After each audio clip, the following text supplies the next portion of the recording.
Life for women in Saudi Arabia is not always easy, even for those born into families of wealth and power. And 4 princesses, daughters of the 89-year-old King Abdullah, are alleged to have been singled out for extreme treatment. They say they've been locked away from the world for 13 years. Their offence, speaking out against the restrictions on women in their father's secretive state. Now, in her first television interview, their mother, who lives in exile in London, has broken the silence about their suffering. She's been talking to our reporter, Fatima Manji. A father with his 4 beautiful daughters. But this father is King Abdullah of Saudi Arabia. Now his second wife has gone public about what she claims is years of abuse against his 4 daughters. It is an extraordinary insight into the House of Saud, the secretive family that has held absolute power for more than 80 years. The king, his son's power is blinded them. What can I say to someone who doesn't even feel guilty that he did this to his own flesh and blood? What can I say? Al-Anud Al-Fayaz was King Abdullah's second wife, one of at least 30. Now in London, she doesn't want to be recognised. Al-Anud was married at 15 and had never laid eyes on him until her wedding day. Soon she had 4 daughters, but no son. Sahar, the eldest, she's bright, she's the artist. She always makes us laugh. Maha, she was quiet but beautiful and sensitive and loving, caring. And then Hala is very sensitive. She used to be very quiet. Juju, or Jawahar, my youngest, she's very similar to Maha in the character, that they are the quiet types. That's my daughter's skiing. She a good skier? All of them. It was a privileged childhood, skiing trips in the Alps, visits abroad. But after their mother was divorced by the king, things deteriorated and she eventually fled to London. For the last 13 years, the girls say they have been trapped in the royal compound in Jeddah and are barred from leaving the country. Their mother hasn't seen them in person for a decade.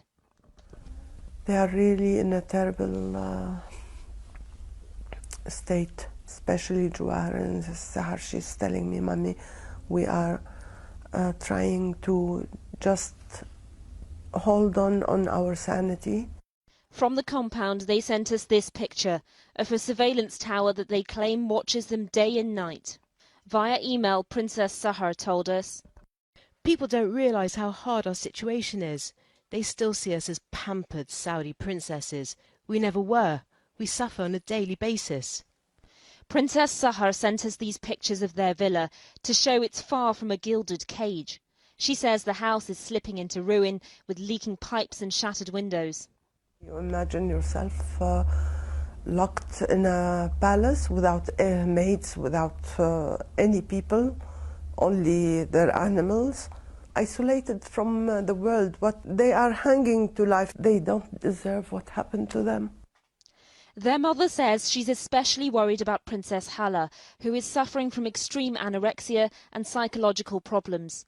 I only ask of them, or for whoever is interested, get my daughters to see a doctor here in the West, not there, here in London, with me being there, and we'll see who's lying.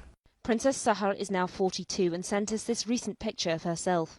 She told us she was speaking out after being threatened by her father, the king. Our father said that we had no way out and that after his death our brothers will continue abusing us and detaining us. In London, their mother says she's tried everything to get her daughters released. Her lawyers have asked to visit the princesses in Saudi and have submitted a lengthy deposition to the UN Special Rapporteur on Human Rights. In that official document, they even make this extraordinary allegation. For 13 years, they have been systematically drugged and been forced to take poisonous substances detrimental to their health. They call on the High Commissioner for Human Rights to denounce these attacks and bring them to an end. This could serve as an example for countless women in Saudi Arabia. Channel 4 News put this claim and all the others to the government of Saudi Arabia through their embassy here in London. But so far, we've had no response. The House of Saud is one of the most secretive in the world. The king, now thought to be 89, is worth an estimated £11 billion and is feted by the West. Just a few weeks ago, Prince Charles showed off his dancing skills there. President Obama will visit later this month. Yet the princesses say the West remains silent on human rights abuses in the country, particularly the treatment of women. Tonight, Sahar told us via email, women and children in Saudi Arabia are abused, while their male guardians enjoy privileges granted by the court in cases of domestic abuse.